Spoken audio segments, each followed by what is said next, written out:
Amit Shah அதிமுகவா sir? அதிமுகங்கிற பேரு அமித்ஷா அதிமுக கனிமொழி சொல்லிட்டாங்க. கனிமொழி அக்காவே சீட்டு கிடைக்கலன்னு ரொம்ப சோகத்தில் இருக்கிறாங்க. ஏன்னா நீங்க வேறப்பா சர்ச் ஃபாதர் எழுதுறாரு லெட்டர்ஸ் மு.க. ஸ்டாலின் ஐயாவுக்கு, இந்த முறை கனிமொழி அவர்களுக்கு நீங்க சீட்டு கொடுத்தா தான் உண்மையான சமூக நீதி.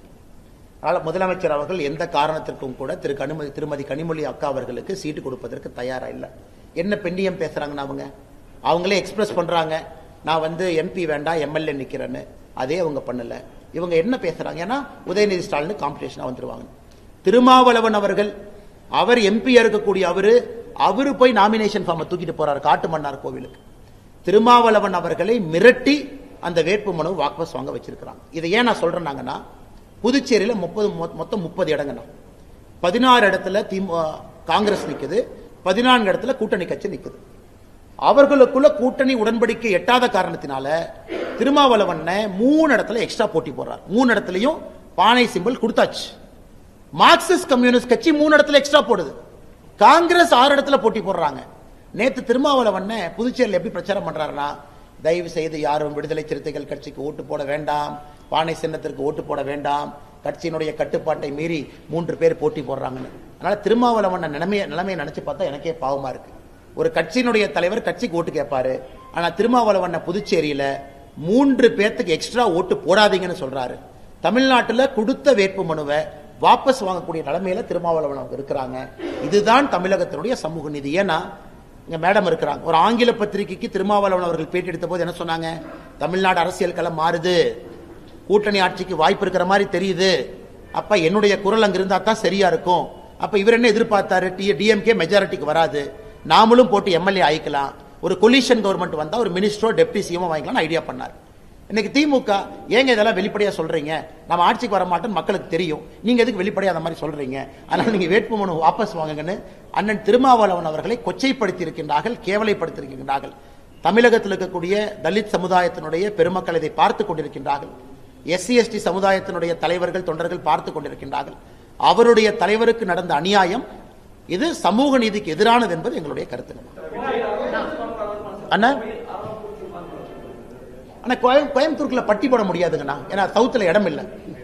அதை கரூர் திமுக காரங்க பார்த்தாங்க, பட்டி போடுறக்கு இடம் இருக்குமா ஒரு 4 நாள் ரெக்கி பண்ணாங்கன்னா, ஆனா சவுத்துல பட்டி போடுறதுக்கு இடம் இல்லாதனால அதை கைவிட்டு இருக்கிறாங்க.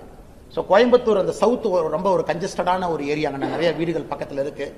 அதனால இன்னைக்கு பாத்தீங்கன்னா, நேற்று நான் பார்த்தேன் அரவக்குறிச்சியினுடைய வேட்பாளர் அதிமுகவுடைய வேட்பாளர் அண்ணன் அவங்க செல்வகுமார் அவர்கள் நேத்து பட்டி போட்ட இடத்துல வெளியே நின்று பேசிட்டு இருந்தார். தென்னிலை பக்கத்தில் இடத்துல பட்டி போட்டு அடைச்சு வச்சிருந்தாங்க, அங்கேயே போய் வண்டி நிறுத்தி அந்த வேட்பாளர் செல்வகுமார் அவங்க பேசிட்டு இருந்தாங்க.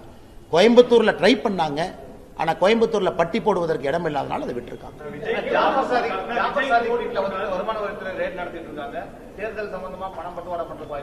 நாங்கள் அந்த இடியினுடைய press note, income tax press நோட்டுக்கு வெயிட் பண்றோம்னா, இன்கம் டாக்ஸ் அவங்க அதெல்லாம் முடிச்சிட்டு பிரஸ் நோட் ரிலீஸ் பண்ணுவாங்க அதிகாரப்பூர்வமாக.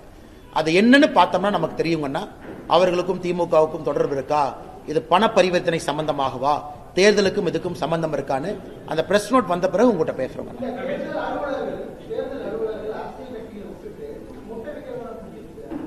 அண்ணே அது ரொம்ப கஷ்டம் தானே. நேற்று பிரச்சாரத்தில் கூட அண்ணே சொன்னார், அண்ணே ஹாஸ்பிட்டலுக்கு போயிட்டு இருந்தனே 50,000 ரூபாய் பணம் வச்சிருந்தே பிடிச்சி கொண்டே உட்கார வச்சுட்டாங்கண்ணே. அதனால தேர்தல் ஆணையம் கொஞ்சம் மனிதாபிமான அடிப்படையில் வேலை பார்க்கணும். ஏன்னா இது தேர்தல் நேரத்தில் மட்டும் கம்பீரமா வர்றாங்க. தேர்தல் ஆணையம் உண்மையால எத்தனையோ அரசியல் கட்சிகள் இலவசத்தை கொடுக்குறாங்க, எந்த இலவசத்தையும் பிடிச்ச மாதிரி எனக்கு தெரியல. கோயம்புத்தூர் தெற்கு தொகுதியில் எவ்வளவு அநியாயம் பண்றாங்க, அவங்க எல்லாத்தையும் போய் பிடிக்கணும். ஆனா அப்பாவி பொதுமக்கள் மாட்டுறாங்க. ஆனா எலெக்ஷன் நேரத்தில் நாமளும் கேர்ஃபுல்லா தாங்க இருக்கணும். ஏன்னா சொல்லுவாங்களா, பணமரத்துக்கு கீழே உட்கார்ந்தா கூட கல்லு குடிக்கணும்னு நினைச்சுக்குவாங்களாமா. பணமரத்துக்கு கீழே உட்கார்ந்தா கூட நாம் பணமரத்துக்கு பக்கத்தில் உட்காரக்கூடாது. அதனால தேர்தல் நேரத்தில் பொறுப்புணர்வோடு பணம் எடுத்துட்டு போனா கூட தயவு செஞ்சு கொஞ்சம் குறைவா எடுத்துட்டு போங்க, கரெக்டா டாக்குமெண்டோட எடுத்துட்டு போங்க. பொதுமக்களுக்கு நிறைய இடத்துல தொந்தரவு ஆகுது, இல்லை என்று சொல்லவில்லை. தேர்தல் ஆணையம் இதை கருத்துல கொண்டாங்க.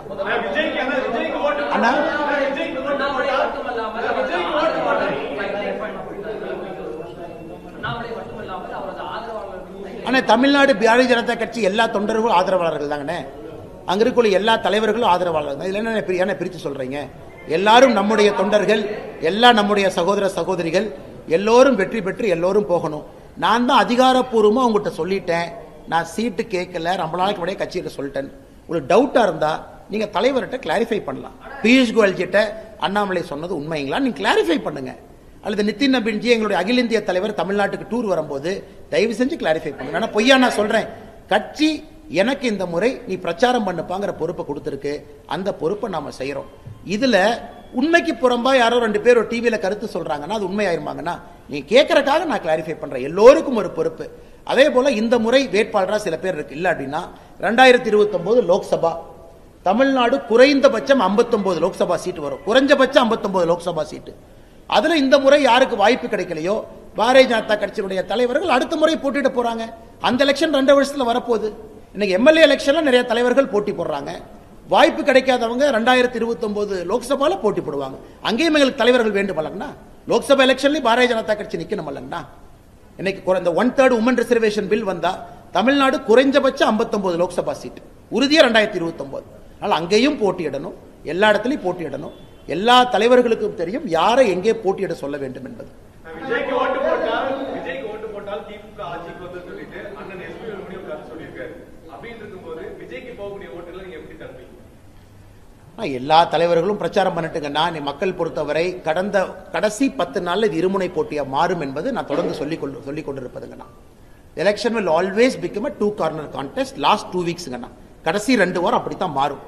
ஏன்னா மக்களுக்கு அந்த ட்ரெண்ட் தெரிஞ்சிடும்.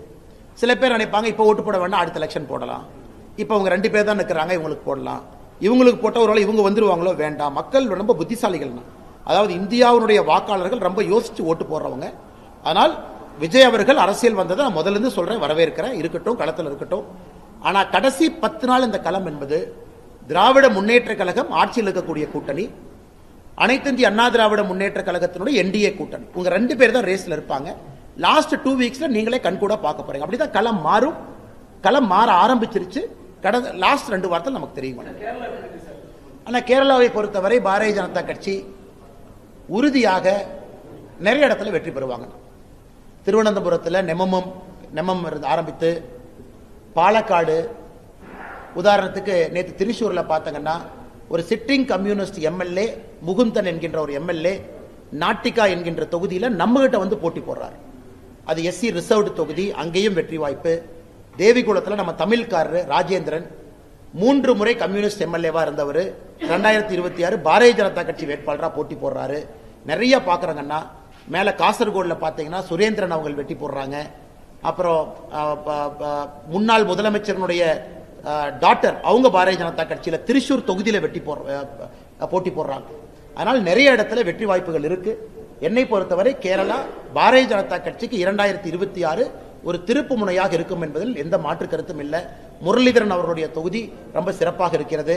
அதே போல ஸ்ரீலேகா ஐபிஎஸ் ஆபிசர், முன்னாள் டிஜிபி, அவங்க தொகுதி சிறப்பா இருக்கு. ராஜீவ் சந்திரசேகர் அவங்க தொகுதி சிறப்பா இருக்கு. நாங்க நிறைய எதிர்பார்க்கிறோம். கேரள மக்கள் அன்பை காட்டுவார்கள் நினைக்கிறோம்னா புதுச்சேரி உறுதியாக தேசிய ஜனநாயக கூட்டணி ஆட்சிக்கு வருது. உறுதியா 10 இடத்துல பாரதிய ஜனதா கட்சி இருக்கும். ஐயா என் ரங்கசாமி ஐயாவும் அதிக இடத்துல நிக்கிறாங்க. லட்சிய ஜனநாயக கட்சி 2 இடத்துல போட்டி போடுறாங்க. உறுதியா 30ல 20க்கு குறையாம தேசிய ஜனநாயக கூட்டணி புதுச்சேரியில் ஆட்சியை மறுபடியும் பிடிப்போம். என்ன மனக்கசப்புனா? நான் வடக்கு தொகுதி கேட்டேன் யாருன்னா சொன்னாங்க? நான் வடக்கு தொகுதி கேட்டேன். ஆனா ஒரு நிமிஷம், நான் வடக்கு தொகுதி கேட்டேன் யாருன்னா சொன்னாங்க? ஒருத்தர் கேட்டார் அண்ணே நாகர்கோவில் கேட்டீங்கன்னு, ஒருத்தர் கேட்டார் அண்ணே மொடக்குறிச்சி கேட்டீங்க, மொடக்குறிச்சி தலைவர் இங்க இருக்கிறாரு. ஒருத்தர் கேட்டார் அண்ணே நீங்க திருப்பத்தூர் கேட்டீங்கன்னு. அண்ணா தொண்டர்களுக்கு ஆர்வம் இருக்கலாம், தலைவர்களுக்கு ஆர்வம் இருக்கலாம். எலெக்ஷன்ல நம்ம போட்டியிடுவதற்காக விருப்பத்தையே கொடுக்காதப்ப நம்ம எந்த தொகுதி கேட்க போறோம்? வானதி அக்கா அவர்கள் வடக்கு தொகுதியில எத்தனை நாளா வேலை பார்க்கறான்னு உங்களுக்கு தெரியும், எனக்கு தெரியும். கோயம்புத்தூருடைய சவுத் எம்எல்ஏவாக இருந்தாங்க. அவங்க நார்த்ல வேலை பார்த்துட்டு இருந்தது எல்லோருக்குமே தெரியும். அவங்க அதுல முழுமையா இருந்தாங்க. நிறைய மக்கள் நல பணிகளை தொடர்ந்து செஞ்சுக்கிட்டு இருந்தாங்க. அதனால இது ஊடகங்கள்ல ஒரு செய்தி எழுதும் பொழுது அதற்கு நான் ஒன்னொன்னுக்கு ரெஸ்பாண்ட் பண்ணா அது சரியா இருக்காதுங்கண்ணா. அதனால எல்லோரையும் ஜெயிக்க வைப்பது எங்களுடைய கடமை. டாக்டர் ஸ்ரீவர்மா ஆயுள் தரும் ஆயுர்வேதா அறுவை சிகிச்சை இல்லா குணம் ஆயுள் கால நிவாரணம். Express courier private limited. Domestic international cargo. உங்கள் இல்லம் தேடி வந்து கொரியர் புக்கிங் டெலிவரி செய்து தரப்படும்.